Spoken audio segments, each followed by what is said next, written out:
বুঝছি। এই যে কয়লার যে সব পাইকা যাচ্ছে, নামাবো কয়লা গুলো না অনেকগুলো ধরেছে। তো ইয়ালে এসো একটা, ঝাঁকালে এসো।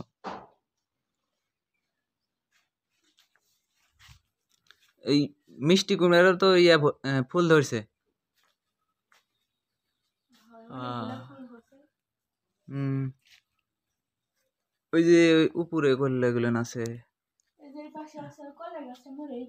হ্যাঁ, কিসের হয় কয়লা গাছ? ইয়াগুলো পাতা গুলো মরে গেছে, এগুলো কেটে দিলে আবার হবে, কেটে দিতে হবে।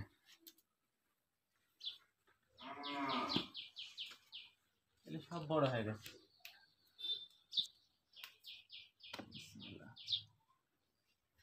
সব পাইকা যাবে, পাইকা গেছে অনেকগুলো এদিকে।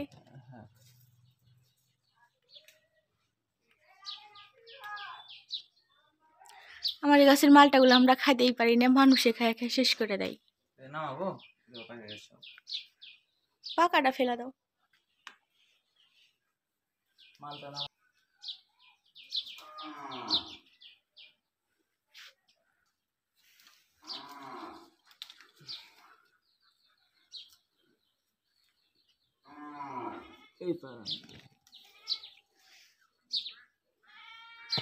এই ছোট্ট একটা গাছ থেকে কতগুলো করলা খাওয়া হয়েছে। প্রায় 2-3 কেজির মতো করলা খাওয়া হলো এই গাছ থেকে।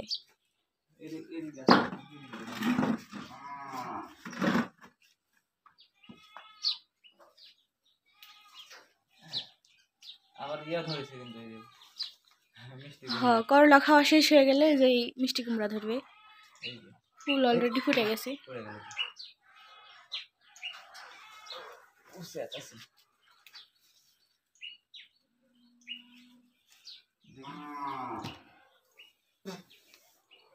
একদম ফ্রেশ টাটকা করলা।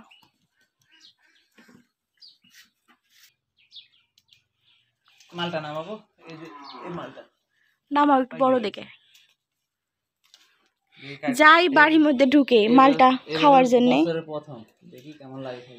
আমরা খাই না, কিন্তু মানুষ এসে যাই ঢুকে তাই মালটা নামায় দেওয়ার জন্য। যাই গাছ আছে, আমরা না খাই, মানুষে তো খাই।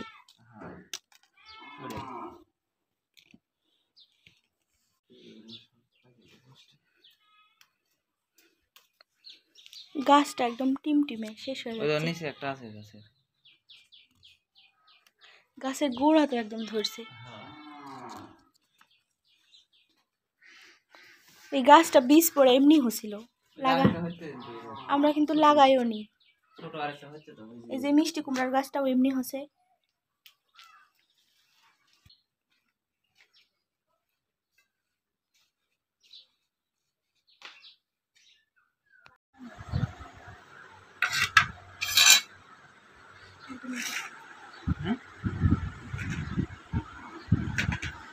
মিষ্টি হয়েছে নাকি?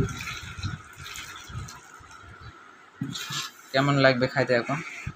এবছরের প্রথম আমি খাচ্ছি, খাচ্ছার আগে বাড়ির গাছের ফল তো খাওয়া হয় না। হয়, ব্যাপক রস। হ্যাঁ, এবারকার বছরের প্রথম আমরা খাচ্ছি, আর মানুষে খায় বেশি। বাড়ির ফল তো আমরা খাই না, কিন্তু বাড়িটা খাই।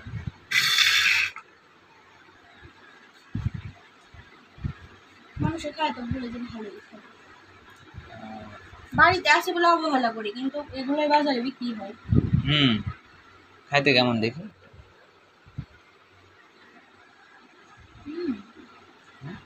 মিষ্টি আছে। মিষ্টি?